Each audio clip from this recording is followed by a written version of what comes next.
High ছোট্ট সোনামণি, কেমন আছো? নিশ্চয়ই ভালো। তো আমরা কিন্তু অন্তস্তীয় জ শিখে নিয়েছি, তাই না? গত পাঠে আমরা কি শিখলাম? অন্তস্তীয় জ। এর পরের বর্ণটা কি? বয়ে শূন্য র। আমরা কিন্তু অনেকেই বলি ভুল, এটা বয়ে শূন্য র নয়, এটা হলো বয়ে বিন্দু র। আমাদের লেখা শেখার পাশাপাশি আমাদের সঠিক উচ্চারণটাও শিখতে হবে, তাই না? কি বলো? তাহলে আমার সঙ্গে আবার ট্রাই করো। বলো, অন্তস্তীয় জ, তারপরে বয়ে বিন্দু র। আবার বলো, বয়ে বিন্দু র। ঠিক আছে? পেরেছো?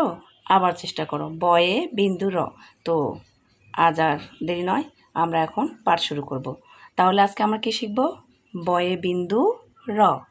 তো সবাই খাতা, পেন্সিল, রাবার এগুলো নিয়ে রেডি থাকো, আর আমি তোমাদের বোর্ডে দেখাবো। ঠিক আছে? তো চলো সবাই ফোঁটা দিয়ে বর্ণ বানাই। তো এসো, আমরা এখন বোর্ডে ট্রাই করি। তোমরা কিন্তু খাতায়, ঘর খাতায় চেষ্টা করবে, ঠিক আছে? আমারও এখানে ঘর খাতা আছে, এই তো আমি ঘর টেনে নিয়েছি। তারপর দেখো, প্রথমে আমরা কি করব? মাত্রা দিব। ঘর খাতায় কি করব? মাত্রা দিব। তারপর দেখো, মাত্রা দেওয়ার পরে আমরা কিন্তু এটা মাঝখান থেকে নিব না, একটু সাইড থেকে। হ্যাঁ, দেখো, একটু সাইড থেকে নিলাম। ঠিক যেমন আমরা ক লিখেছিলাম, ক লেখার আগে আমরা ব লিখেছিলাম, তাই না?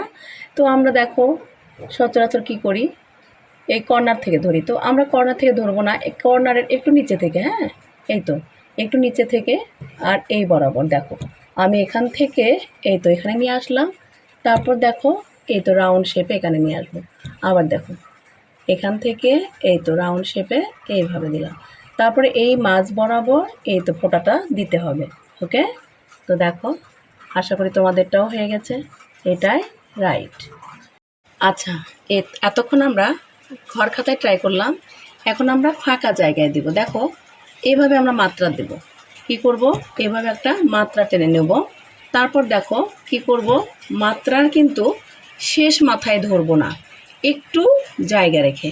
দেখো, একটু জায়গা রেখে এই তো আমি লম্বা টান দিলাম। কেন দিলাম? এই পাশে আমাকে মাত্রার দ্বিতীয়বার দিতে হবে না, তাই। তো দেখো এই তো এই সোজা এই বরাবর আমি একটা ফোঁটা দিয়ে নিলাম। তারপর দেখো ঠিক এই কর্নারের একটু নিচে থেকে দেখো এখানে নিয়ে আসলাম। আবার দেখো কর্নারের একটু নিচে থেকে এখানে নিয়ে এলাম।